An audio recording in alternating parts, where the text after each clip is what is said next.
Então, muito boa noite. Estamos a iniciar a 19ª sessão do Grupo de Trabalho Democracia, Cidadania e Inclusão Social, promovido pela PASC, Plataforma de Associações da Sociedade Civil, Casa da Cidadania. Como sabem, esta nova direção, entretanto reeleita, portanto, esta novíssima direção, reeleita a 12 de abril deste ano, em Assembleia Geral, por unanimidade, tem apostado fortemente em grupos de trabalho, já no anterior mandato. Há 3 grupos de trabalho ativos: o Grupo de Trabalho de Transição Climática e Energética, Mar e Território, o Grupo de Trabalho Lusofonia e Relações Internacionais, e este Grupo de Trabalho Democracia, Cidadania e Inclusão Social. E estes grupos de trabalho servem para agregar as associações da PASC e também para ir estabelecendo ligações com outras associações da sociedade civil que não façam parte da PASC, mas que possam vir a fazê-lo. Aliás, a PASC nestes últimos anos tem crescido de forma substancial e muitos dos ingressos que têm acontecido ao longo destes últimos anos têm-se antecipado precisamente nestas sessões online, como sabem, como é visível, até porque tudo o que nós fazemos está devidamente publicitado no nosso sítio, na internet. Nós colocamos os cartazes, os links e depois colocamos os nossos vídeos e todas as sessões que nós anunciamos, e já são muitas dezenas, mais de uma centena de sessões, todas aquelas que anunciámos realizaram-se e, portanto, isso é inequívoco, todos os vídeos o comprovam. E estas sessões servem também para que as várias associações da paz que se possam apresentar, porque este nosso universo associativo tem crescido, como estava a dizer, e naturalmente há associações que, enfim, que à partida serão mais conhecidas, outras menos conhecidas, mas não menos meritórias. E o que nós temos detectado, aliás, isso tem sido falado nas Assembleias Gerais, é que ainda há pouco, esse conhecimento mútuo das associações que fazem parte da PASC, já há mais de meia centena, ainda, em alguns casos, é muito deficiente. Portanto, nós aproveitamos estas sessões para que as associações da PASC se possam dar a conhecer, e por isso gravamos estas sessões e depois difundimos-las enfim, pela rede de mails, de endereços eletrónicos. Ou seja, a partir de hoje, a partir do momento em que este vídeo for colocado online nas nossas plataformas e for difundido por e-mail, naturalmente que a APAR, que é o nosso convidado de hoje, a nossa convidada de hoje, a Associação Portuguesa de Apoio ao Recluso, será mais conhecida no universo da paz. E, portanto, esse é, desde logo, o objetivo deste encontro. A APAR, como se infere pelo nome, Associação Portuguesa de Apoio ao Recluso, portanto, está muito focada nessa área, portanto, na área prisional, e daí também o tema que iremos debater hoje, o estado das prisões em Portugal. Vou então passar a palavra ao Vítor Igarco, secretário-geral da APAR, agradecendo muito a sua presença e agradecendo também, na sua pessoa, temos também connosco o Diogo Cabrita, que é presidente da APAR, agradecendo muito, quer na pessoa do Vítor, quer na pessoa do Diogo, este compromisso cívico da APAR em relação à PASC. A APAR já entrou há cerca de 2 anos, 1 ano e meio, e tem sido uma presença muito sólida, muito fiel, muito leal, muito constante na PASC. E, portanto, apraz-nos muito reconhecer isso mesmo, até porque a PASC tem associações muito diferentes entre si, umas mais ligadas ao ambiente, outras a causas mais culturais, mas não tínhamos, e dei também o convite à APAR, não tínhamos nenhuma associação com o vosso foco e, portanto, tudo o que tem a ver com essa temática, a APAR é a nossa representante. Aliás, já tem acontecido, nós sermos contatados por várias pessoas. Mais recentemente, lembro-me, eu até reenviei um e-mail para o Vítor, alguém que estava a fazer uma tese de mestrado sobre esta temática e que me perguntava à Paz que, enfim, eu gostava de ter alguém mais especialista nesta área, pudesse responder uma série de questões. E eu, naturalmente, como presidente da direção da Paz, reenviámos esse pedido à APAR. Dito isto, passo então a palavra ao Vítor Olhar para que nos fale um pouco sobre a APAR, ou seja, quando é que a APAR nasceu, em que ano, qual foi a motivação e em que medida, ao longo destes anos de existência, a APAR tem ou não concretizado esses objetivos que levaram à sua criação. Vítor, a palavra é sua. Boa noite, obrigado à PASC, de que nós também fazemos parte, portanto até é um bocado ridículo estar a agradecer a nós próprios, nós somos também da PASC, mas é a oportunidade de nos darmos a conhecer melhor. Portanto, a APAR tem duas fases distintas, uma que já tem mais de 30 anos, foi criada, era um grupo pequeno, mas já com este objetivo de lutar pela reabilitação e reintegração dos reclusos e tentar apoiá-los eh, enquanto estão presos, unicamente para tentar que as leis dentro das cadeias sejam cumpridas. A primeira regra da APAR é dizer sempre uma coisa que nos parece óbvia, que é a APAR não existe para branquear o crime. Ninguém pretende aqui branquear o crime. Se há alguém que comete um delito deve ser punido, mas segundo as leis portuguesas, a cadeia serve para reabilitar e punir, assim, reabilitar primeiro e punir depois. Portanto, nós estamos aqui com dois tipos de trabalho fundamental. Primeiro, tentar a reabilitação e reintegração dos reclusos e depois ajudar para que os seus poucos direitos enquanto detidos sejam cumpridos.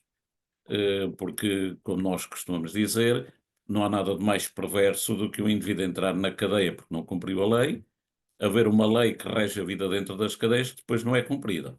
Portanto, nós vamos tentar que a lei seja cumprida, não só porque o recluso tem todos os direitos de qualquer outro cidadão, menos o direito à liberdade, mas também porque a reabilitação deve começar pelo exemplo. Ora bem, há 30 anos nós começámos, era um grupo relativamente pequeno, fomos crescendo, houve depois um hiato de 6, 7 anos, e em 2012 recomeçou com o formato habitual, já com um número maior, e a partir daí tem realmente tido um crescimento exponencial, eh, porque apareceu gente que interessado nestes temas e que connosco tem colaborado e até integrado. Portanto, neste momento, a APAR tem cerca de 4.000 associados, 95% dos quais são reclusos. Na APAR não há. A APAR é uma associação muito diferente da maior parte das que se movimentam nesta área do sistema prisional, porque não tem nenhum funcionário pago, ninguém na associação recebe um cêntimo. 90 e tal por cento dos nossos associados são reclusos que estão até proibidos de pagar cotas, nem cotas podem pagar, estão proibidos de entregar qualquer valor à parte, seja que a título for. Mesmo reclusos com dinheiro, que às vezes nos querem ajudar, nós não podemos aceitar, os estatutos proíbem, não aceitamos um cêntimo de reclusos. Mesmo advogados que se propõem a ajudar algum recluso em alguns problemas não podem cobrar nada. Portanto, esse é um dos pontos da APAR. Depois temos, obviamente, outros interesses, nomeadamente também o contacto com as famílias, mas também tentar divulgar por todos os meios ao nosso alcance, não só pela comunicação social, mas até pela realização de palestras em diversos locais. Este ano, por exemplo, estivemos em diversas faculdades de Direito, em diversas escolas, para falar destes temas. E organizámos o ano passado o primeiro congresso com um grande sucesso, em Fátima, e este ano estamos a preparar o segundo congresso, mas isso é uma coisa que depois eu vou pedir ao Diogo Cabrita, para o nosso presidente, para falar com mais pormenor. Também gostava que depois o Carlos Rato falasse noutros aspectos, principalmente no que se refere algumas características do sistema prisional e da vida dentro das cadeias. A nossa principal dificuldade junto da comunidade é que somos tidos muitas vezes como as pessoas que vêm aqui para defender os reclusos a todo custo. Há até alguns políticos que já nos acusaram de lutar exatamente por aquilo que eu disse, pelo branqueamento do crime, mas são aqueles mesmos políticos que também dizem que para eles os reclusos deviam apodrecer dentro das cadeias e, portanto, é gente que não, a quem também não passamos grande importância. Neste momento, principal problema da APAR, denunciar as condições absolutamente terceiromundistas das nossas cadeias, todo o tipo de abusos, as dificuldades na saúde, e a dificuldade da saúde, também o Diogo Cabrita pode falar melhor que eu nisso, porque é médico, mas as dificuldades da saúde começam logo pelas péssimas condições da alimentação, os reclusos realmente passam fome dentro das cadeias, e portanto isso são problemas que nós pensávamos que não pudessem existir já nos estabelecimentos prisionais da Europa, que continuam a existir em Portugal e cada vez mais porque se vão degradando. Basta dizer que a Direção-Geral dos Serviços Prisionais para o Governo está no fundo do fundo, no subsolo das prioridades. 80% do dinheiro que vai ou que ia para as cadeias, que ia para a Direção-Geral, é para salários de funcionários, porque nós temos 12 mil presos e a Direção-Geral tem 8.400 funcionários, portanto 80% do dinheiro ia para os salários. Este ano vai piorar, porque os ordenados dos guardas aumentaram substancialmente, não vou discutir, é legítimo, mas além de aumentarem os ordenados de salário, baixaram a verba que foi para a Direção-Geral e, portanto, neste momento será 85, 90% do dinheiro para os salários. O restante é que é para a manutenção das cadeias, as viaturas, os gasóleos, toda a papelada das 49 secretarias, e depois o que resta é para a alimentação e para a saúde do recluso. Portanto, é essa a realidade dentro das cadeias neste momento. Assim, de um modo geral, vamos depois falar nos aspectos específicos em particular, mas uma das coisas que mais nos custa sempre, e até porque nós temos neste momento 5 sócios honorários, e o nosso segundo sócio honorário foi o Dr. António Arnaud, o homem que fundou o Serviço Nacional de Saúde, e portanto já nessa altura consideramos nosso sócio honorário e lhe demos o título de sócio honorário precisamente para colaborar connosco na luta pela tentativa de pôr o Serviço Nacional de Saúde dentro da cadeia. Mas esse é que é realmente o tema que eu gostava que o Diogo falasse, mas ele acabou de se levantar agora. Mas se podíamos falar agora uns minutos sobre os problemas da saúde das cadeias e o que é que isso tem de ter importante, até porque ouvimos agora sobre o problema de um conhecido banqueiro que estão a discutir se deve ir ou não para a cadeia, embora tenha sido condenado, dado o seu estado de saúde. Nós achamos que não deve ir, mas também não devem lá estar umas largas dezenas de reclusos, muitos em estados de terminal, alguns em cadeiras de roda que não têm as duas pernas, portanto não podem fugir, gente com todo o tipo de doenças de uma gravidade extrema, também deviam sair de lá. Mas, então, com autorização do moderador, vou então passar a palavra ao Presidente para ele abordar este tema da saúde. Com certeza. Diogo, a palavra é sua. Ora viva, Diogo Cabrita, presidente da APAR em exercício. É com muito gosto que vejo aqui o Augusto e o Carlos Rato, a quem, enfim, também caberá com certeza uma opinião importante sobre o que é o sistema prisional português. São pessoas com também grande experiência nesta luta que tem sido a APAR e, portanto, enfim, deixo o desafio para que digam algo também depois. Bom, a saúde nas cadeias é um fenómeno complexo, porque não havendo sequer um hospital que seja um grande hospital ligado a estes 12.000 cidadãos que estão presos, é logo, à partida, um problema, não é? Nós não temos um Serviço Nacional de Saúde que se estende ao sistema prisional. E daí essa situação transformar-se numa situação de profundas incoerências e erros de trabalho. Nós temos defendido que é fundamental perceber que a prevenção está para lá realmente da resposta em saúde. Aquilo que nos importa é que a alimentação melhore, as condições das células melhorem, todo o processo da cidadania como pessoa intelectual, física, alimentar, etc., tem que ser melhorado. Isso hoje está provado.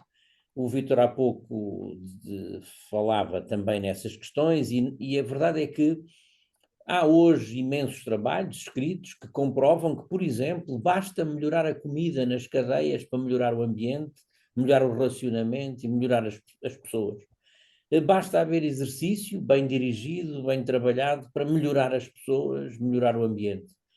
Bom, tudo isto foi altamente destruído no sistema prisional português, onde vivemos de um conjunto de mentiras, um conjunto de falsidades, que são transmitidas para o mundo inteiro através de relatórios escritos por pessoas que fazem o frete político aos governantes e que editam frases como, por exemplo, o sistema prisional português não tem excesso de presos, o sistema prisional português tem um número de celas exatamente adequada àquilo que são as pessoas que estão presas. Nós temos 12.000 presos e, na realidade, do ponto de vista arquitetural, temos talvez 5.000 celas, não é? E, portanto, depois há uma mentira, que é colocar mais pessoas em celas que deviam ser individuais. E sendo assim, obviamente, mentimos aos sistemas europeus.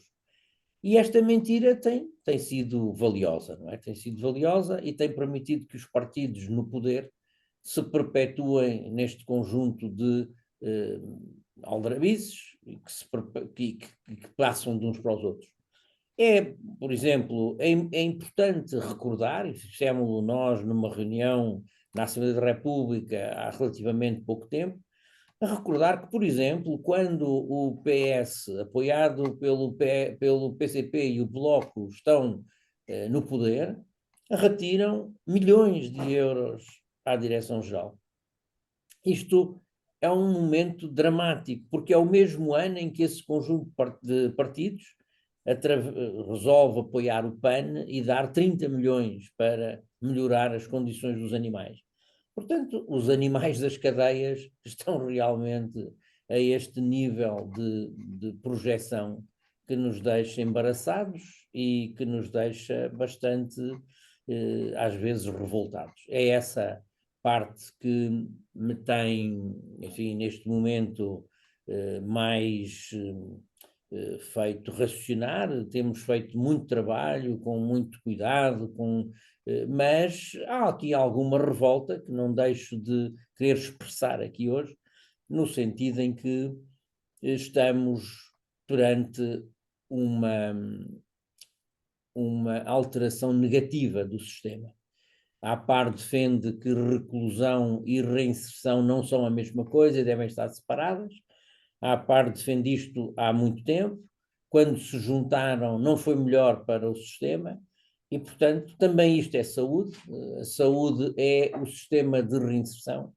A esperança de sair e de ter como estar fora e como ser recebido fora é de um enorme valor social para aquele que está preso. E pronto, sem querer alongar muito, é isto. O cenário é o pior possível, os médicos queixam-se, desde os psiquiatras aos que lá trabalham, falta de equipamento, falta de resposta, profundos erros naquilo que são as velocidades dadas aos pedidos dos médicos, a violação completa do direito das pessoas quando um médico pede um exame e se houver uma greve, o recluso não vai fazer o exame porque não faz parte dos serviços mínimos. Enfim, e assim se morre, e assim a percentagem de mortes nas cadeias em Portugal é um absurdo europeu e ninguém se preocupa. Renato, se me permite, Com certeza, o Vítor é o pivô desta sessão. é que há aqui uma pergunta da Joana, já vou responder. Ela pergunta se sempre vai haver uma anistia. Bem, vamos lá ver.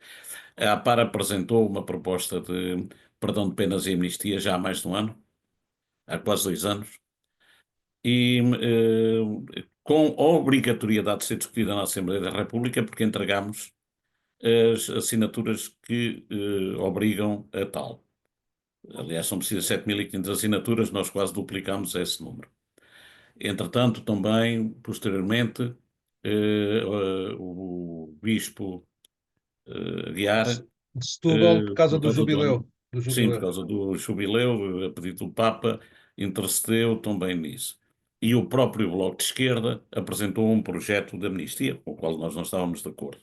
Mais uma vez, a Assembleia da República caiu e vai ser, portanto, neste momento, como só a Assembleia da República é que pode decidir, não há nenhuma hipótese de haver essa discussão, temos de esperar pelas eleições. Vai entrar a quarta Assembleia da República, com a nossa proposta, para ver se é desta vez, costumamos dizer que é a terceira vez, mas não foi. Vamos lá ver se é a quarta é de vez e se consegue analisar esse ponto. Antes eu gostava que o Carrato depois falasse do dia-a-dia da cadeia para se perceber porque é que não há reabilitação nas cadeias. Porque é que não há reabilitação nas cadeias, mas só queria dizer aqui, pode haver um mal-entendido com a intervenção do Diogo, quando disse que não havia nenhum hospital das cadeias, quer dizer, nenhum hospital, provavelmente com as condições exigidas. Há o Hospital de São João de Deus, que é o hospital prisional, e no Porto há uma clínica no estabelecimento prisional de Santa Cruz do Bispo, que é uma clínica onde deveriam estar os doentes inimputáveis, os reclusos inimputáveis, que também é outra coisa que podemos falar a seguir, porque obviamente os inimputáveis não deviam estar na cadeia, ninguém pode ser preso por ser doente. Inimputável, se é inimputável, se comete um crime sem saber que está a cometer um crime, não se percebe como é que vai para a cadeia, mas isso são outras situações. Mas era importante para perceberem melhor a nossa luta pela revolução total dentro das cadeias, revolução no sentido de remodelação, não é revolução para haver guerras. Para a nossa, a obrigação de qualquer português alterar profundamente o dia-a-dia das nossas cadeias, que é a única maneira de conseguir a reabilitação e a reintegração, o objetivo principal dos estabelecimentos prisionais, é que eu peço ao Carlos Rato, então, para falar do dia-a-dia das cadeias, o que é que ele acha que está mal e como é que se poderia remediar. Ok, boa noite. Obrigado, então, por esta possibilidade. Eu queria só, ainda antes de responder diretamente à tua pergunta, chamar aqui a atenção que nós somos uma associação um bocadinho diferente da normalidade das associações que estão juntos do sistema prisional. Junto do sistema prisional nós temos muitas associações caritativas, associações de assistência religiosa, associações desportivas, associações que recebem fundos comunitários e vão fazer programas juntamente com a Direção-Geral de Serviços Prisionais. Portanto, no fundo, temos muitas associações civis que, usando os dinheiros públicos, estão um bocadinho a fazer de muletas da atividade que a Direção-Geral de Serviços Prisionais não faz. Nós não somos assim, nós somos uma associação de direito e de política.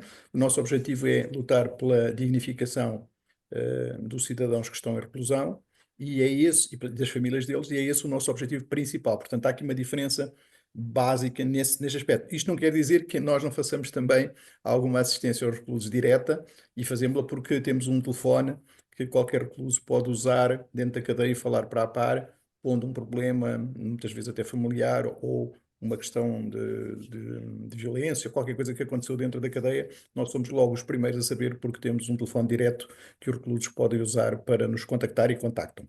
cerca de 100 por dia, à volta disso. Bom, mas sobre a pergunta que fizeste, tem a ver um pouco com isto. Em 2008, como todos sabem, até 2008, as nossas cadeias tinham uma atividade normal.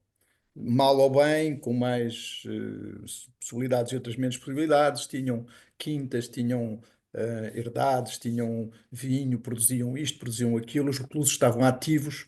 Eu lembro-me que em 2005, 2006 ainda havia hordas de reclusos em Pinheiro da Cruz que iam trabalhar, mesmo presos dentro, mesmo, não estou a falar dos que já estão na zona de passagem posterior, mas mesmo os que estavam em reclusão normal, saíam acompanhados de guardas com metralhadoras ou com espingardas e iam trabalhar normalmente para a Câmara Municipal ou para fora da prisão. E, portanto, havia uma atividade nas cadeias, nas oficinas, nas vacarias, na agricultura, no artesanato, etc. Tem várias coisas, tipo Coimbra tinha das melhores salas de encadernação do país, onde toda a gente usava, etc.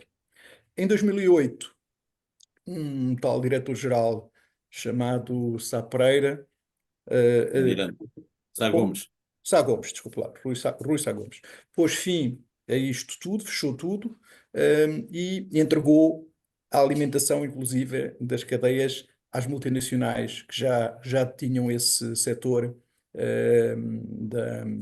para as escolas, etc, etc. E, portanto, por causa de razões, diz ele, de salubridade, fez as negociatas que nós conhecemos, transformando as cadeias em, neste momento, caixas vazias, onde nada acontece, onde se vive a fumar ganza e a jogar PlayStation, portanto, onde se vive aquilo que eu chamo o síndrome da hospedeira de bordo, que é, como vocês sabem, quando vamos num voo de longa duração, as hospedeiras de bordo dão-nos tudo o que a gente quiser para a gente não se levantar do lugar.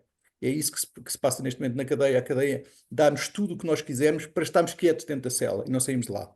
Isso é que é o objetivo principal. E, portanto, quando alguém vai cumprir uma pena, vai cumprir a pena não para se reinserir, não para aprender uma profissão, não para ir para a escola estudar a sério, não para ter um plano novo de vida e de reinserção, mas vai para a cadeia para cumprir aqueles anos que foi condenado pelo juiz e ficar quietinho dentro da cela o mais possível. E isto é o erro total do projeto. Portanto, para além disso, continuam a forçar as 49 cadeias. Portugal tem quase o dobro dos reclusos da Alemanha. Isso é preciso que vocês ouçam os números, porque isso é importante. A Alemanha tem 74, 75 reclusos por 100 mil habitantes. Nós temos 126, 127, depende dos anos, mas anda sempre acima dos 120, quase o dobro. Nós temos outra coisa muito grave, que é uma pena efetiva de prisão, ou seja, o tempo que um recluso cumpre desde que vai para a cadeia até que sai, em Portugal é 4 vezes superior à média europeia. Na média europeia são 7, 8 meses, em Portugal são 32, 34 meses. Isto são os números que mostram que o sistema se está a autossustentar a si próprio. Como o Vítor dizia há bocado, e isto não está provado, eu não tenho provas disto, mas imaginem um sistema prisional português que tivesse os 6 mil reclusos que devia ter. Tem o dobro, portanto devia ter metade. Se o sistema prisional português tivesse apenas 6 mil reclusos como devia ter, tínhamos 8.400 funcionários e 49 cadeias. É uma parvoíce. No Algarve, nas 3 cadeias do Algarve, só para que tenham estes números, há muito mais guardas prisionais do que reclusos. Ou seja, o número de guardas prisionais por cada um dos 3 estabelecimentos do Algarve é superior ao número de reclusos. E isto mantém-se assim. Toda a gente sabe, todos os políticos conhecem isto. E não há um único que queira fechar o EPL ou que queira pôr fim a uma situação como Sintra e Linhó, juntar apenas numa cadeia as 2 cadeias. Não, nenhum quer fazer isto. E não quer fazer apesar de ter 70%, 80% do parque habitacional à volta destas cadeias ao abandono, destruído, sem nada, tudo a cair. E continua-se assim, porque isto é que é a forma de nada fazer, ou seja, o Estado dá, o topo do Estado diz as cadeias é um assunto para esquecer e todos os funcionários da Direção-Geral cumprem este esquecimento e esta invisibilidade que está nas cadeias. E, portanto, as pessoas, quando vão para dentro da cadeia, vão sendo abandonadas mais ainda do que estavam, vão ficando mais inativas e, quando saírem de lá, todos têm que sair, no final da pena, vão sair pessoas piores do que aquelas que lá entraram, com mais defeitos, com mais vícios, com menos hábitos de trabalho, tudo o pior que vocês possam imaginar, porque o sistema está construído para ser assim. O sistema não quer que ninguém se mexa, não quer que ninguém tenha ideias ou faça projetos. Inclusive nós, que estamos sempre a inventar coisas para fazer dentro das cadeias, estamos sempre a levar para trás e, portanto, estar quietinhos e não nos mexermos. Mais um. Dos números só que te esqueceste, Carlos, que aí é que e são números que nós temos do Ministério da Justiça, da Direção-Geral dos Serviços Prisionais e da Europa. É sempre dito que Portugal uns dizem que é o mais seguro, outros o segundo mais seguro, digamos que é um dos 5 países mais seguros da Europa, aí é de certeza absoluta, mas é onde há mais presos per capita.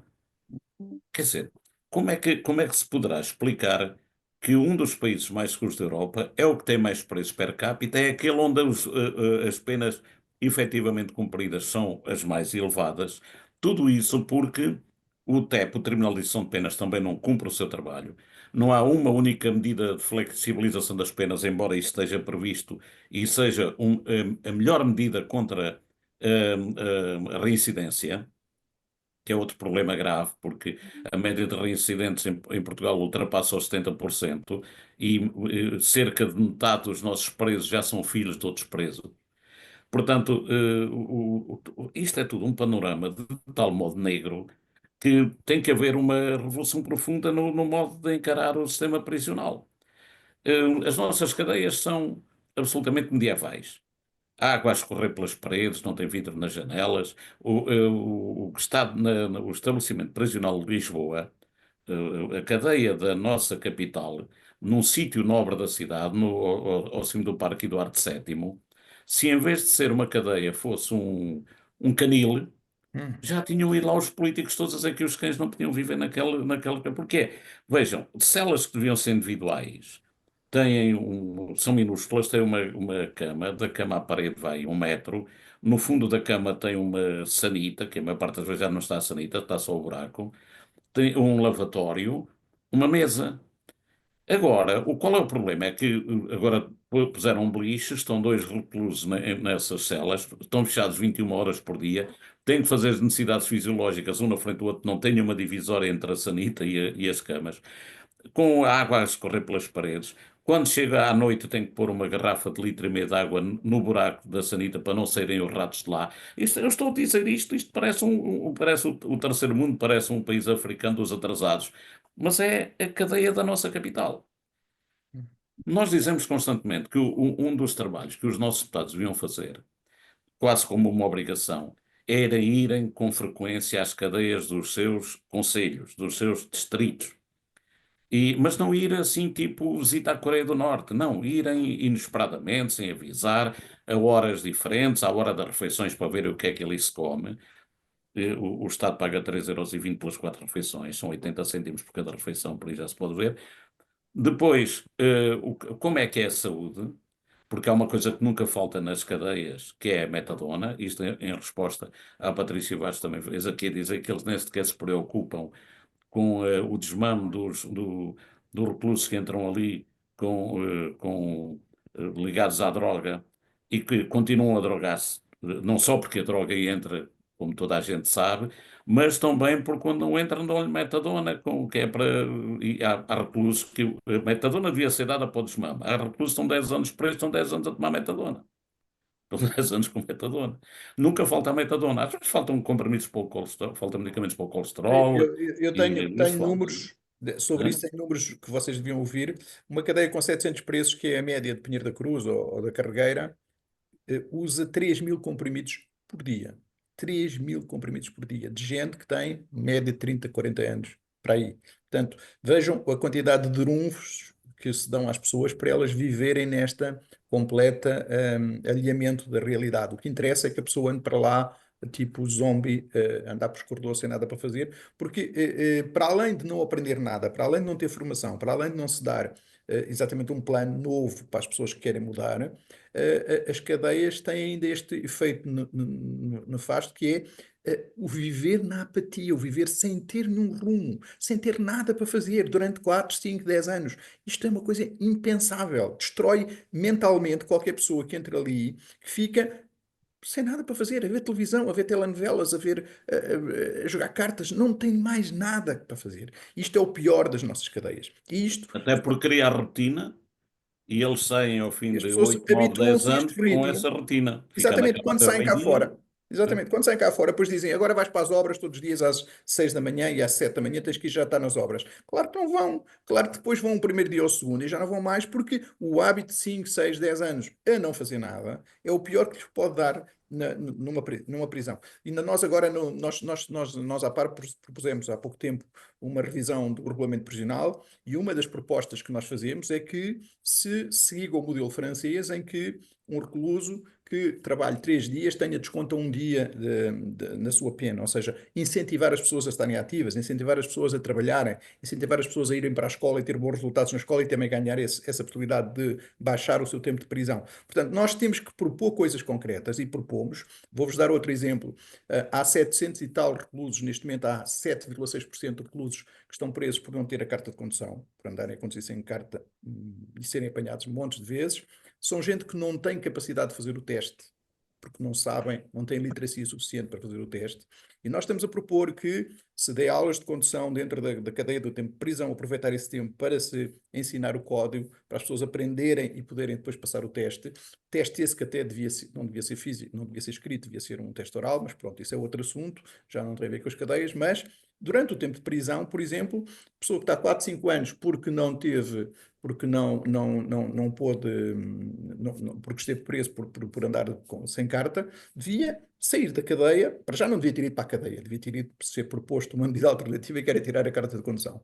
Mas, se foi para a cadeia, durante o tempo de prisão, devia, durante esse tempo, fazer qualquer coisa para mudar o sistema, não é? Para mudar esse tempo em que esteve lá, não esteve a fazer nada e podia estar a fazer testes. Nós já propusemos, e o Carlos Barbosa até da ACP aceitou, dar aulas até de graça e os diretores não deixam. Portanto, o sistema prisional está neste momento tão equilosado, tão cheio de pessoas a defender-se a elas próprias, e vocês vejam agora nas greves dos guardas prisionais, é exatamente isto que está a acontecer. Ou seja, nós temos um conjunto de pessoas ligadas ao sistema prisional que defende-se a si próprio para não perder o emprego, para não perder as regalias, para não perder tudo e esquece quem lá está dentro e as famílias destes desgraçados, que ainda são os que sofrem às vezes mais do que os próprios que lá estão dentro, que são as Mas, suas Carlos, ainda em questão do trabalho, quando nós dizemos incentivo ao trabalho, dá a impressão que é dar um prémio ao recluso para ele trabalhar. Os reclusos querem todos trabalhar. Isto tem que ficar. querem estar Querem todos, ativos, querem também estar querem. A ativos. imensa maioria. Qual é o problema? É que, embora o trabalho ele é pago a uma média de 2 euros por dia. Por dia.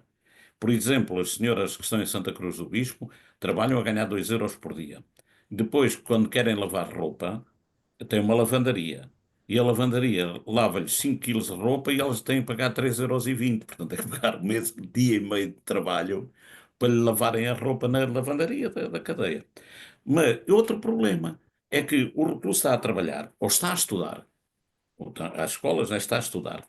Se comete um delito qualquer pequeno, insulta um guarda, dá um insulto ao guarda, vai de castigo, 5 dias de manco, 5 dias para uma cela disciplinar, e tiram-no do trabalho ou do estudo. De imediato. É tirado, é castigo, tiram-no do trabalho. Quer dizer, em vez de incentivar o trabalho, castigam-no tirando do trabalho. Portanto, nós O lutamos trabalho, para o que os trabalho é visto como reclusos um trabalhem. prémio, Vítor. Como não há trabalho, de facto, os Pois. poucos E que depois trabalham. o trabalho que vem de fora, que também devia ser analisado, se calhar até pela Procuradoria-Geral da República, sei lá, porque o trabalho que as empresas entregam, dão para dentro da cadeia, que nós incentivamos, mas com exceção de uma empresa que é a Delta, que todas as máquinas da Delta são reparadas nas cadeias, em 2 ou 3 cadeias, em Coimbra e numa cadeia aqui perto de Lisboa, Seis. pagam o ordenado mínimo nacional. Fica parte na reserva para quando saírem, mas pagam uma parte para o recluso e já têm até saído depois reclusos dali que têm acesso ao trabalho na própria Delta. Todas as outras dão trabalho para a cadeia. Não, ninguém sabe em que condições, ninguém sabe quanto é que quanto é que pagam pelo trabalho, sabemos é que os reclusos ganham também 2, 3 euros ao máximo por dia. Ora, obviamente que não é isso que a empresa que está de fora vai pagar. A empresa que manda para lá para fora nessas condições já está a beneficiar de muitas coisas, como sendo, não deve pagar segurança social aos presos, aos trabalhadores, não paga de certeza, não tem de certeza seguros, portanto já está a fazer uma concorrência desleal às outras empresas. Mas mesmo assim, o dinheiro que entregam aos reclusos, as cadeias ficam com a imensa maioria, com a maior parte do dinheiro, e dizem que é para também pagar as despesas do recluso. Então, mas os que não trabalham, estão lá, também fazem as mesmas despesas, têm direito à mesma alimentação e à mesma saúde e tudo isso. Portanto, também devia Mas há ser. aqui uma opacidade grande que é não se revela Não, não dão, Manela Almeida Santos. ninguém Manela fala Almeida nos Santos contratos. luta muito por Ainda, isso. ainda em relação também à nossa associação, nós também temos uma preocupação que não foquei de manhã, porque nós defendemos, apoiamos todos os reclusos que estão nas cadeias portuguesas, todos, independentemente da nacionalidade, da cor de pele, da cor política, da crença religiosa, seja quem for. Aliás, nós nem perguntamos nada, nem sequer perguntamos porque é que eles estão detidos. Já vimos a saber, porque eles pedem-nos ajuda e têm que dizer, mandam-nos às vezes acórdão, sentença e tudo isso. Mas nunca pedimos. E apoiamos, ou tentamos apoiar, todos os reclusos portugueses no estrangeiro. E por isso é que temos geminações com alguns países, com o Brasil e com a Guiné-Bissau. A Guiné-Bissau e a Angola constituíram agora duas associações de quais nós somos padrinhos, a AGAR, que é a Associação Guinense de Apoio ao Recluso, e a de Angola, que tem um nome que agora não me recordo, porque é um nome também angolano, que estão em fundação, porque a APAR é madrinho, é madrinha. Nós somos os padrinhos destas associações. Curiosamente, o Dr. Tomás Nakatito, que é o presidente um advogado-presidente de Angola, fez hoje chegar-nos um pedido que o presidente não sabe, nem o Carrato nem o Augusto, são diretores também da associação, não sabe que queria estar presente no Congresso, dizer, mesmo que não seja para participar, vou fazer todos os possíveis para estar aí no Congresso em novembro, e eu disse, então venha que fazemos aqui a assinatura da geminação entre as nossas duas associações.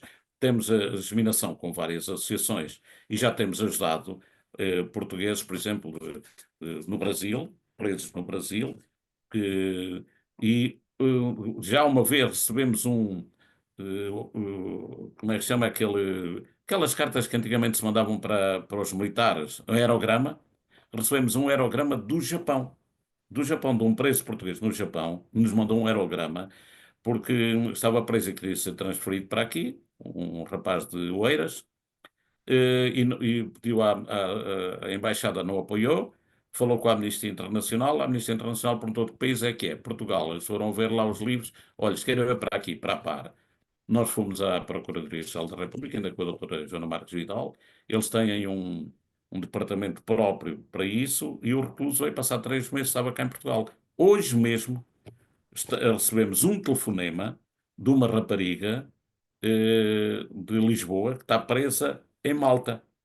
Falei hoje com o pai dela, nem o Diogo, ninguém sabia porque foi hoje, mesmo à tarde, e portanto vamos ver, ela vai nos mandar, está presa na cadeia, na única cadeia de Malta, foi apanhada também a transportar 8 quilos de droga, foi condenada a 13 anos de cadeia, está a tentar vir para Portugal. Eu já disse, se calhar é melhor ficar em Malta do que vir para aqui, mas pronto. Mas, eh, mas enfim, quero ficar mais perto da família e vamos ver o que é que se pode fazer. Mas, portanto, já ajudámos já reclusos portugueses na França, em Marrocos, no Brasil, em Espanha.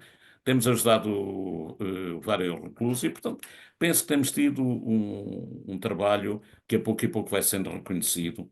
Temos um naipe de membros no nosso Conselho Consultivo que nos dão opiniões e conselhos e sugestões. Temos um naipe variado de profissões, de profissionais de várias áreas a apoiar-nos portanto, eu penso que a parte está no bom caminho para crescer. Não sei se o Augusto também é nosso diretor, não sei se queres comentar alguma coisa, mas tens de ligar o micro. Exato, tem que ligar o microfone, Augusto. Tens de ligar o micro. Não tá ligado, Augusto. Ah, Agora sim, muito bem. Pronto, o nosso sistema é assim: o senhor vai preso preventivo, vê que há uma série de anomalias, manda uma carta para o Conselho Superior da Magistratura. O envelope é-lhe devolvido com o carimbo recusado no destino. Isso é uma coisa que nunca, mas o envelope existe. O senhor é julgado, o juiz diz-lhe: olha, ainda bem que o senhor não tem família, porque senão vai condenado a X tempo de prisão. Se tivesse família, se tivesse pais e filhos, seria, ou esposa, seria a vergonha deles. O recluso, a primeira coisa que faz chegando a casa é telefonar aos pais, chegando à cela. Portanto, pede para telefonar, telefona aos pais, telefona à esposa e aos filhos. Portanto, o juiz não teve acesso. E quando se queixa dos serviços de educação, que tem a obrigação de fazer o relatório sobre o social, sobre o recluso, esse diz: não, eu sou obrigado a fazer o relatório a menores de 21 anos. Apetece é mandá-lo para, pronto, eu sou Carvalho de nome, não é? Quando eu sou trabalha numa brigada, ainda havia brigadas de trabalho do regime. O senhor está lá fora a trabalhar, está um guarda prisional fardado a tomar conta dos senhores e chega o psicólogo da cadeia, cumprimenta o guarda e ignora os presos. É o sistema prisional. o nosso sistema prisional realmente tem um problema grave, tem vários problemas graves. O principal problema é, desde logo, não considerar, e depois isto reflete-se para o exterior, é não considerar os reclusos como os cidadãos normais. Cidadãos normais, vêm do Estado. Há centenas de exemplos. Olhem, por exemplo, vai haver agora eleições. Durante anos, a Comissão Nacional de Eleições mandava os cartazes para as cadeias a incentivar, entre aspas, a incentivar os presos a votar, quando na realidade o objetivo principal deles era que ninguém votasse para não criar trabalho, irem lá os homens das câmaras municipais com os envelopes e tal. E então punham um cartaz, que nós temos o cartaz, em todas as cadeias, que dizia o seguinte: o senhor quer conseguir o seu número de eleitor, tem 3 alternativas. Vai à junta de freguesia, manda um SMS ou através da internet. Portanto, ou o preço chegava à porta e dizia: seu guarda, eu vou ali à junta de freguesia, já venho, vou só saber o número de eleitor. Ou mandava um SMS por um telemóvel que é proibido, ou pela internet a que não tem acesso. Não, mandou uma carta para a CNE dizer: olha, isto não tem pés nem cabeça, por estas razões. Os homens não podem ir à junta de freguesia, como é lógico, não têm telefones e não têm internet. Mandaram-nos uma carta a agradecer o nosso cuidado e que iam, as 10 eleições a seguir, mandavam então um cartaz a dizer o quê? Ai, quero votar, vai à junta de freguesia, manda o telefone. E isso só deixou de aparecer quando foi mudado o sistema de votação por correspondência. Porque agora já praticamente qualquer pessoa pode votar por correspondência. Portanto, o próprio Estado, a CNE, depois mesmo de alertadas para este disparate, continuam a fazer isto. Por acaso, o antepenúltimo diretor-geral, o Dr. Rómulo Mateus, fez 2 ou 3 coisas muito importantes para a remodelação das cadeias. Uma delas foi essa. Ele incentivou mesmo os reclusos a votar. Não é que isso seja importante na modificação do sistema eleitoral. Ou Mas é muito os votos importante do para eles recluso. próprios se sentirem É cidadãos. importante para o recluso, é o Para o primeiro recluso. passo para a cidadania. A outra coisa, por exemplo, que parece não ter importância nenhuma. Até há 5, 6 anos, as famílias iam visitar os reclusos e levavam-lhe ao fim de semana, ou quando iam visitar, um saco cheio de alimentos. Principalmente coisas não perecíveis, mas também queijo, fiambre, tal, frutas, etc. Levavam porque sabem que se passa fome na cadeia. A partir de uma determinada altura, há 5 ou 6 anos, proibiram a entrada de mais do que 1 quilo de comida por semana. Portanto, levam 4 laranjas, 1 quilo, não pode levar mais nada. Ou levam 1 quilo de bifes que não podem ter molho nem nada, não pode ter molho, leva 1 quilo. Pronto. Para quê? Para obrigar a comprar tudo nas cantinas, onde os preços são exorbitantes, mas exorbitantes ao ponto de, num ano, terem as 49 cantinas terem um lucro de 680 mil euros num ano. 49 cantinas. E eu costumo perguntar se alguém imagina uma pequena vila com um único supermercado, uma pequena vila com 12 mil habitantes, com um único supermercado e todos têm que comprar ali tudo. Tudo. Acham que ele no fim do ano tinha 680 mil euros de lucro? E porquê é que nós podemos dizer isto com toda a clareza? Porque a Associação Sindical dos Juízes publicou um artigo na sua revista dizendo isso, 680 mil euros de lucro, e só publicaram porque nesse ano tinham desaparecido 80 mil. Mas, portanto, o que é que acontece então nas cadeias? Tem que se comprar tudo na cantina, as famílias não podem levar, e era importante as famílias levarem, pronto, até porque esse é o primeiro passo para a reabilitação. É o recluso saber que mantém os laços familiares, que a família continua a preocupar-se com eles, que lhe levam os mimos, etc. E também para não pagarem tudo. Houve uma altura numa cantina que no maço de tabaco punha uma etiqueta por cima do preço com um preço superior, por exemplo. É comum vir um frasco de shampoo a dizer lá, com um frasco de shampoo, uma pasta de dentes grátis, que vinha habitualmente com uma fita que é separada e depois vendem. Portanto, coisas deste género para aumentar os lucros exorbitantes das cantinas. Num sítio. Eu costumo definir a cadeia em Portugal. O que é uma cadeia em Portugal? É o sítio onde estão os cidadãos que cometeram crimes e sejam pobres. É o sítio onde estão os criminosos pobres. Pobres, porque ricos não estão lá. E é essa gente que é assim explorada desta maneira. Não têm direitos nenhuns. E não é só por ser pobres, ó Vítor, isso é importante que se diga. São pessoas que cresceram já desde bebés, desde crianças. Se vocês Claro. forem ver, 95% dos presos nas nossas cadeias, como disse o Vítor há bocado muito bem, já têm familiares, já tiveram familiares presos e cresceram nos bairros marginais, ou seja, a sua marginalidade já pré-existe ao crime, ou seja, eles já foram cidadãos que, desde crianças, viveram sempre à margem. Uma vez fiz uma pergunta dentro de uma cadeia sobre mais de 200 reclusos. Quem de vocês aqui é que já fez um desconto para a Segurança Social? E houve um, lá no fundo, que levantou o dedo, em 200. Ou seja, houve um desgraçado que já tinha trabalhado nas obras e que já tinha feito descontos para a Segurança Social. Em 200. Isto é o normal. Se vocês perguntarem numa cadeia, quem é que aqui já teve um emprego normal, com descontos para a Segurança Social, com salário, etc., quase nenhum daquela gente lá está teve. E, portanto, o que nós dizemos, por isso é que eu defendo, e nós também já defendemos isso, quase coletivamente, que nós não precisamos de um Ministério, de uma Secretaria de Estado ou da Direção-Geral da Reinserção. Nós precisamos da Direção-Geral de Inserção. Inserção, não é reinserção, porque muitos daqueles homens que passaram e mulheres que passaram para a cadeia nunca estiveram inseridos, eles nunca pertenceram a uma sociedade normal ou a um conjunto como nós entendemos. Curiosamente, todas as palestras nós temos feito, eu e o Carlos estivemos há relativamente pouco tempo no Liceu Camões, para miúdos de 9º e 10º ano, 7º, 8º e 9º ano, assim, miúdos. E houve um que nos disse que a cadeia era a Universidade do Crime. A Universidade do Crime. Mas tu que andas aqui no liceu, conheces alguém que tenha entrado, começado a estudar pela universidade? Então vou dizer lá, qual é a escola primária do crime? É isto que o Carlos está a dizer. São os bairros. São as pessoas, os miúdos que as mães e os pais vão trabalhar e fecham-nos na rua, ficam fechados na rua para irem trabalhar.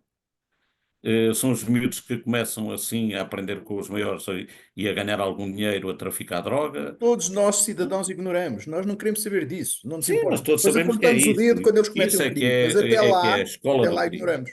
É a escola do crime. Depois vão crescendo e vão até à Universidade do Crime, sim. Mas enquanto não se começar também a combater a Universidade do Crime pela pré-primária, pela escola e depois pelo liceu do crime, não vamos longe. Mas é isso que mas eu posso dizer, eficazmente, nenhum político quer saber. E depois porque são hipócritas. Qual é a explicação que eles dão para não serem contra a amnistia. Todos. Todos que eu digo da extrema-esquerda à extrema-direita dizem não é assim que isso se resolve. Não é com amnistias.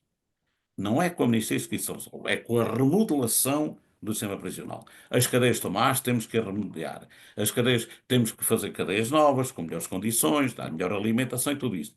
Andou a dizer isto há 40 anos. E desde que eles começaram este discurso, as cadeias estão 40 anos mais velhas. A alimentação está 40 vezes pior, a saúde está 40 vezes pior e eles têm consciência disso e continuam a dizer, se nós formos lá hoje, pá, vocês, qual é vocês, uma pergunta que nós fizemos aos partidos agora, nas eleições mandámos uma pergunta a todos os partidos. Qual era a ideia deles em relação à amnistia? Nenhum respondeu. Porque se vierem a resposta, são todos iguais. Todas, da extrema-esquerda à extrema-direita, vão dizer, não é assim que se resolve, não é com amnistias. Temos que remodelar o sistema prisional. Vai lá. O que é que estão à espera? Todos os anos tiram dinheiro. Todos os anos tiram dinheiro à Direção-Geral dos Serviços Prisionais. Todos os anos tiram dinheiro lá. Portanto, como é que podem remodelar? Não podem. Mas eles têm, não há ninguém. O problema grave nisto é que qualquer ministro que chega faz um estudo. Aqui, esta atual ministra também fez logo um estudo, medidas para remodelar, não sei o quê. Todos fazem um estudo. Está tudo estudado.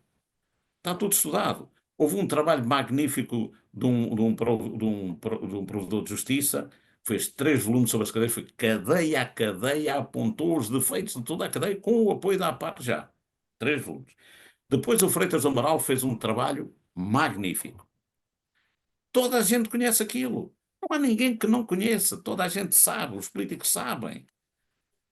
Mas fingem que não sabem.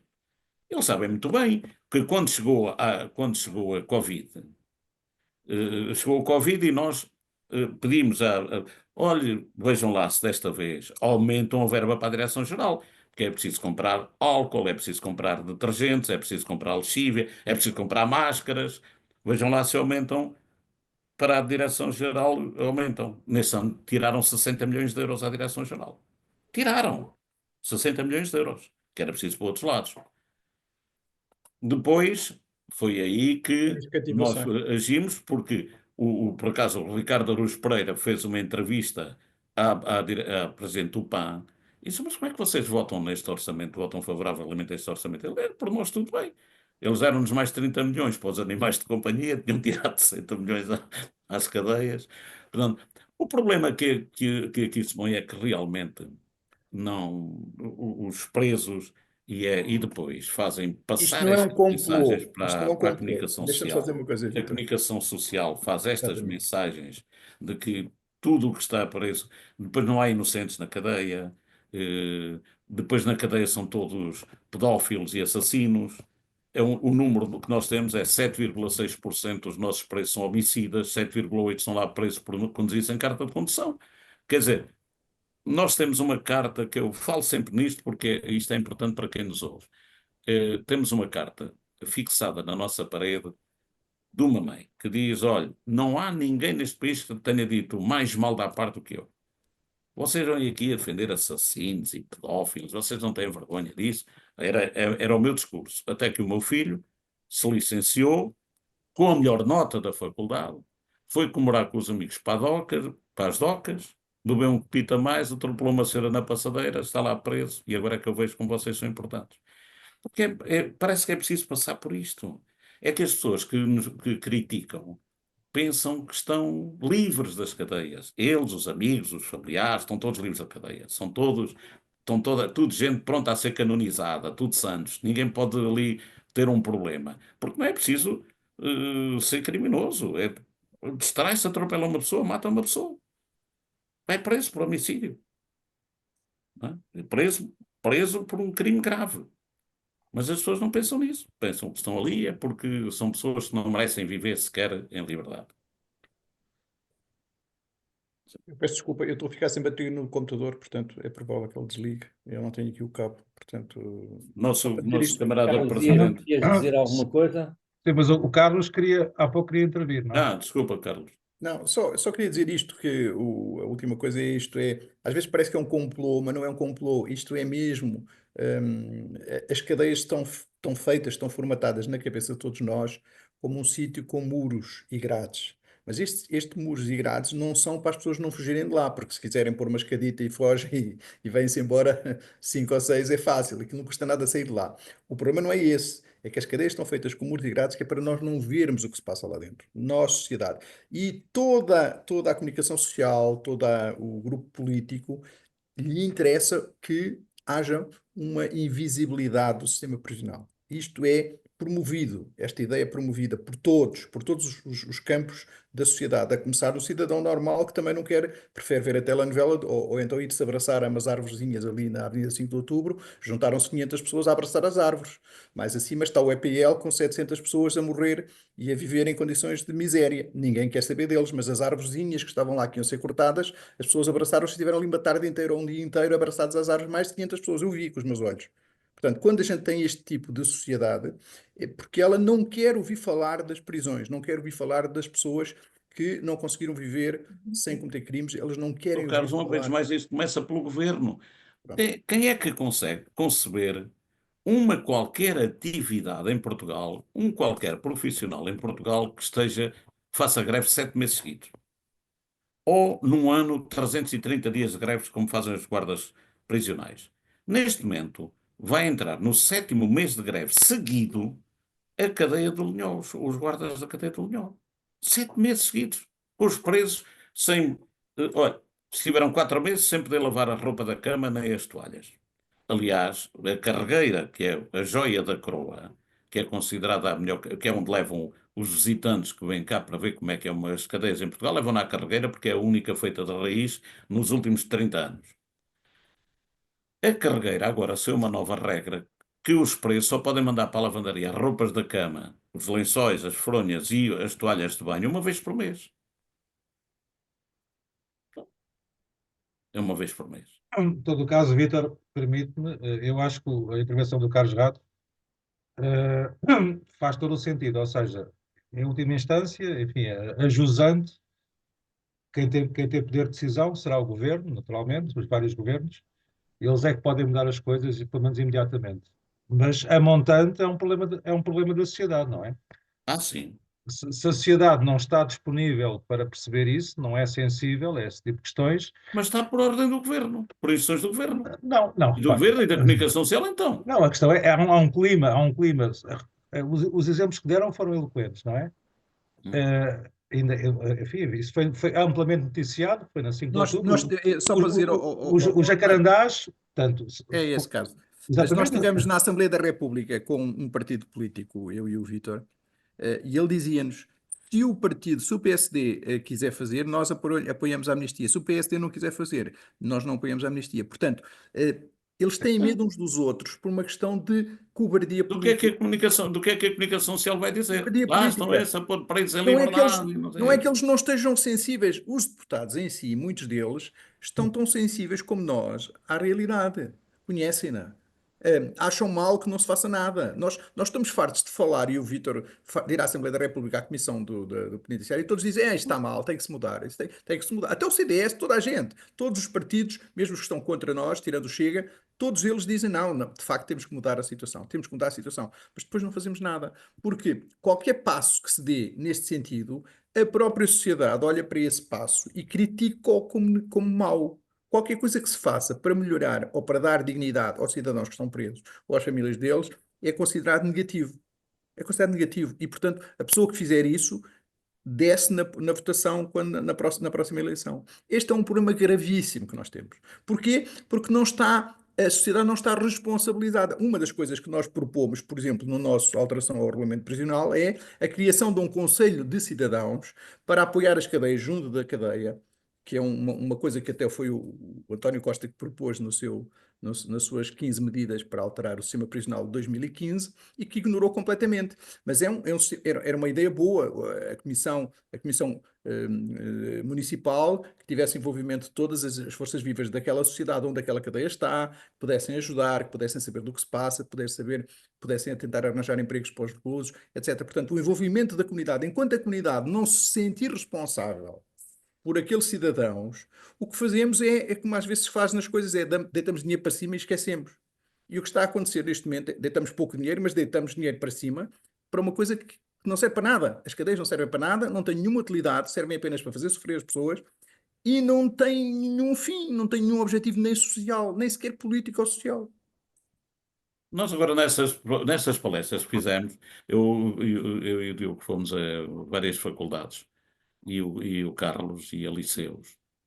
E as pessoas, nós pomos fotografias, tudo isto que nós estamos a dizer, pomos fotografias para eles verem, as fotografias das celas, a fotografia dos alimentos, pomos os quadros que dizem, que provam tudo aquilo que nós dizemos, são quadros que vêm da Direção-Geral dos Serviços Prisionais, do Conselho de Estatística, por exemplo. Vocês dizem que todos os presos estão presos porque devem estar.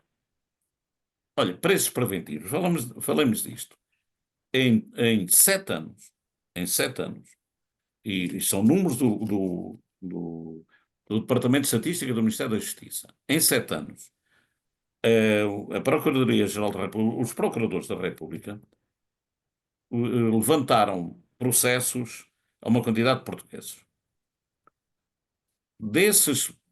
Em 7 anos, foram das acusações do Ministério Público, 153.000 foram absolvidos, foram arquivados os processos, com absolvições.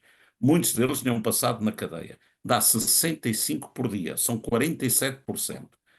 Os números as estatísticas da Procuradoria 47% das acusações dão em absolvições. Mas depois de aparecerem os nomes com grandes parangonas nos jornais, de estarem muita gente em prisão preventiva, e depois saem mesmo casos mediáticos. Lembramos do caso Modernas, tiveram 4 anos em prisão preventiva e só houve 2 condenados. 4 anos em prisão preventiva. Quando eu vejo grandes parangonas, sei que aquilo... Então, não vão 2 aviões carregados de polícia judiciária buscar 4 indivíduos à Madeira, estão aqui 27 dias presos e depois saem todos com os juízes a dizer, mas não vejo aqui crime nenhum, Vocês vejam o que embora, aconteceu não é? no Razi. Para verem os almoços de lavagante do Isaltino Moraes em Oeiras, que fez 1.100 almoços e desses 1.100 almoços gastou 150.000 euros ao longo de 11 anos, assim é que foi, ao longo de 11 anos, e para apanhar, porque a sábado foi lá, pediu as faturas deles. Depois a judiciária, para ir lá recolher as faturas, mandou 58 inspectores. Entraram 58 inspectores na Câmara para levar as faturas. Nunca mais ouviu falar no caso, como é lógico, não é? Nunca mais ouviu falar no caso, porque ele tem todo o direito. Se vem lá um primeiro-ministro, foi o caso, e ele vai oferecer um almoço, não vai dizer o que é, olha, minha apetecia-me lavagante. Não vai comer peixe frito, que aqui a judiciária não deixa comer lavagantes. Pronto. Mas isso para dizer que e estamos constantemente a ver casos destes, com grandes parangonas nos jornais, depois preços preventivos, saem absolvidos. Olha, pelo menos se forem gente com algum dinheiro, com algum poder, ficam a saber como é que são as cadeias e podem lutar para remodelar aquilo. Porque realmente o que se passa nas nossas cadeias é terceiro-mundista. A terceira-mundista. O nosso sistema prisional está anquilosado, está destruído. O que o Carlos disse há pouco. Como é que é concebível não haver guardas prisionais, faltarem guardas prisionais em algumas cadeias? Nós temos 12.000 presos, temos 5.000 guardas prisionais. É quase um guarda para cada 2 presos. Faltam cadeias porquê? Porque no Algarve há Silves, Olhão e Faro, 3 cadeias, que têm uma média de 60 ou 70 presos e 100 guardas, todos eles. E depois faltam outras mais importantes. O Diogo Cabrita pediu para falar. Não, é só ter em conta, Vítor, nós isto é um assunto que nós, se continuamos, nunca mais paramos, e portanto, Claro. mas isto costuma ter 1 hora, e portanto É temos às que 11, ter eu esta sei, faltam noção 15 de minutos. que já ultrapassámos Sim, o, mas ainda estamos no nosso tempo. Não, Ok, Agora faltam estamos 15 na reta minutos. final. não, depois torna-se uma Estamos coisa. na reta final e Pronto. enfim, E também para dizer que há aqui todo este conjunto de problemas que é evidente e que pronto, é uma pescadinha de rabo na boca, como se vê, não é? O Vítor põe ali, põe o ritmo e aquilo nunca mais para, porque são muitos anos no mesmo combate e há alguma frustração de não conseguirmos melhorar. Agora, há questões interessantes que é preciso pensar, e uma delas é que nós tivemos alguma esperança nos últimos diretores-gerais, enfim, que agora se reduz um pouco com, enfim, um diretor-geral que vem mais ligado à parte da reclusão e mais defensor da reclusão do que a luta enfim, pelo trabalho Inserção. social, no sentido da defesa de presos com melhores condições para a saída. Nós ficamos aqui um pouco perdidos, não é? Nestas eleições são importantes, é importante as pessoas perceberem que os resultados eleitorais têm consequências nas escolhas dos diretores-gerais e nas escolhas dos ministros. Infelizmente, estas coisas todas dependem muito de pessoas, e isto é que eu acho que às vezes nós nos esquecemos. Primeiro, o problema prisional começa no discurso banal do dia-a-dia. Eu, todos os dias, ouço pessoas dizerem: ele devia estar preso, aquele tipo isso é um bandido, tinha que estar preso e tal. E as pessoas dizem isso do vizinho, do marido da filha, do sogro. Portanto, é uma expressão que vem dos Correios da Manhã, que vem deste tipo de jornalismo de dedo apontado. É uma sociedade que vive com os dedos apontados, constantemente. E nós próprios, na AFAR, não haverá dias em que nos esqueçamos de o dizer, porque às vezes nós próprios dizemos: isso é um bandido, esse gajo devia estar preso. E realmente, com algum humor, temos que pensar que um dos grandes problemas reside nisto. É o castigo. Nós ainda estamos no tempo da sevícia. Há muita gente que ia gostar era de chicotear o criminoso, não é? Há muita gente que acha que o ideal era cortar-lhe a mão. E nós hoje estamos num mundo em que o volume de pessoas, por exemplo, que é muçulmana e que acredita profundamente no sistema do Corão de castigos, muito próximo das sevícias, que nós, enfim, vimos em muitos séculos anteriores na Europa, não é? E nos Estados Unidos. Infelizmente, este é o nosso combate. É um combate ideológico, é um combate que tem a ver com os direitos das pessoas, das mulheres, também dos reclusos, mas também deste problema, que é o problema do discurso do castigo. Como é que vamos subverter este problema? Porque também, se abríssemos esta reunião a muitas pessoas, íamos ter aquilo que eu ouço quando eu dou o meu cartão da Presidente da APAR e que ouço as coisas mais incríveis, do género: não me digas que aquele bandido tu achas que não devia estar preso. Não, pronto. Porque as pessoas só veem o Correio da Manhã. E isto é complicadíssimo, não é? Esta parte tem que ser muito, muito estudada, tem que haver mecanismos de cumprimento de pena que não têm nada a ver com cadeias. Tem que haver uma revolução naquilo que é a vítima, a relação da vítima com o agressor, a relação do agressor com o castigo, a relação do castigo com os processos democráticos, com a forma como a justiça se faz, não é? E se escreve, porque depois a jurisprudência em Portugal, por exemplo, é pequena e não marca algumas decisões importantes, mas tudo isto, enfim, sem querer esgotar a audiência, porque isto depois torna-se difícil de ouvir e ver. Queria agradecer-lhe ao Renato Epifânio realmente este momento. É um momento em que a APAR pode expor, enfim, mais uma vez as suas ideias e o seu combate, que já levam 35 anos, pelo menos, com gente fantástica que passou pela APAR,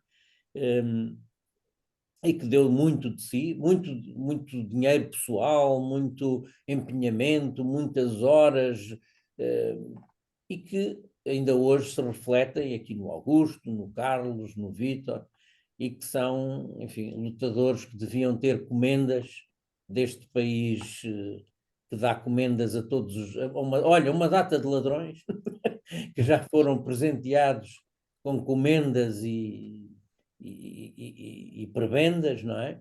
E eu vejo esta gente, como na OVAR também, uma associação irmã da nossa, e estamos aqui, este é o combate. Obrigadíssimo. Nós é que agradecemos, Diogo Cabrita, Vítor, Augusto, Carlos, Patrícia, Rui.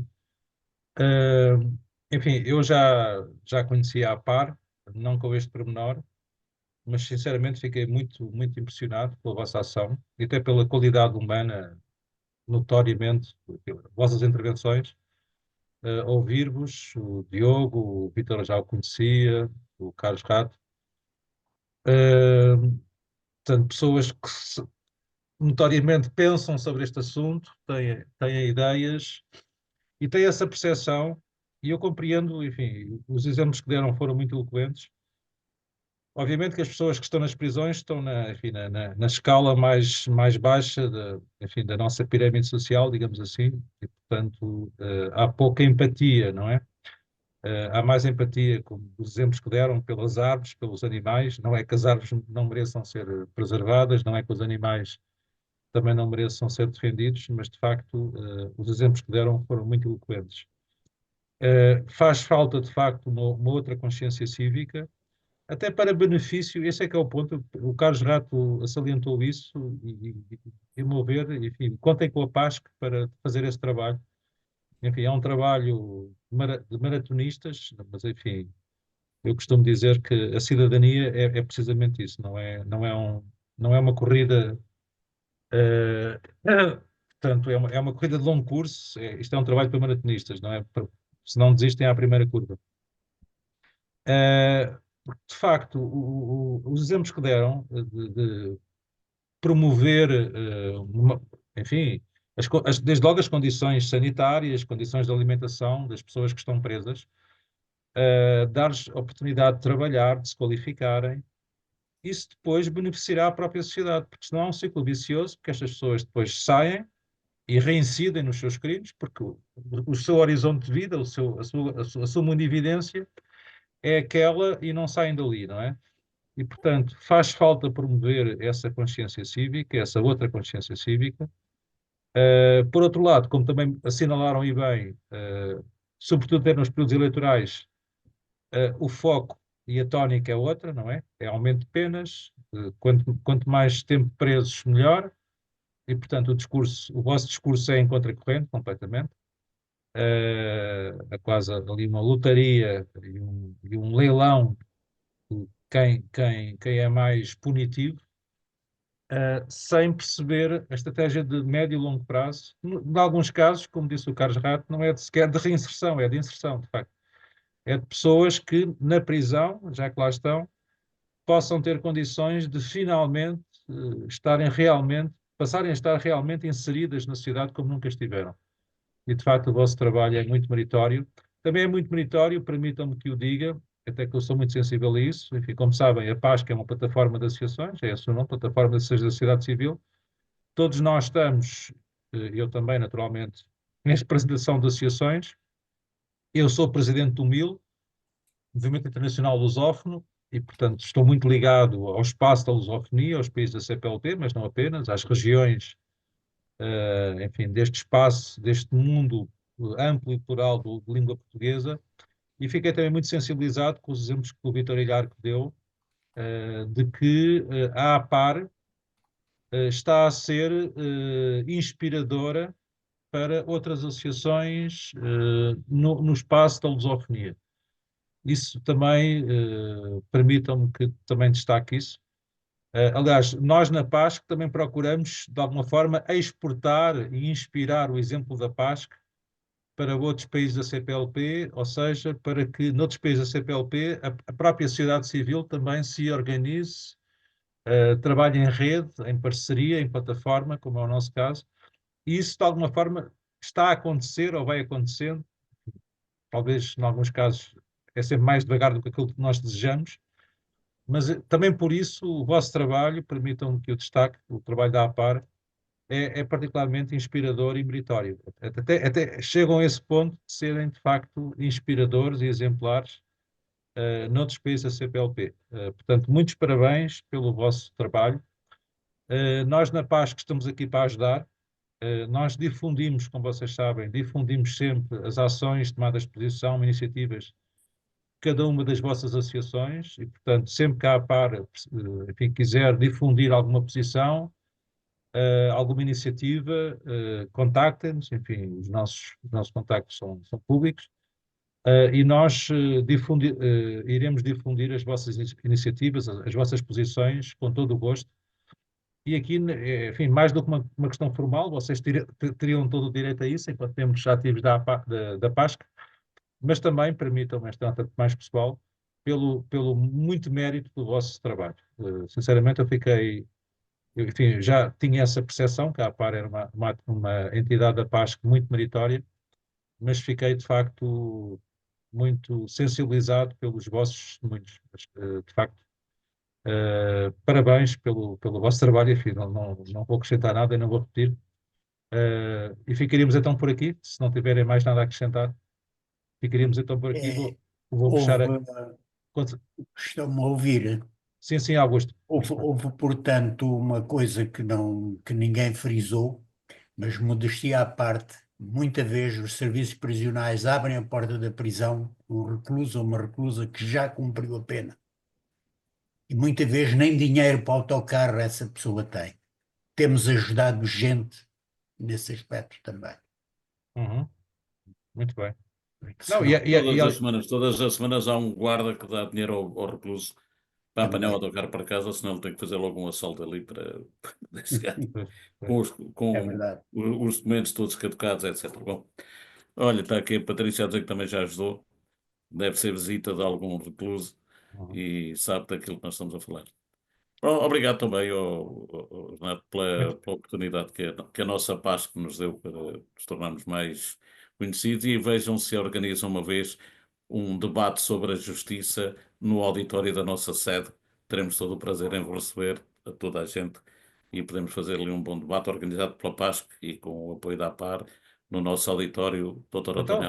Então, nesse caso, enfim, o repto fica desde já aceito, mas a iniciativa será vossa.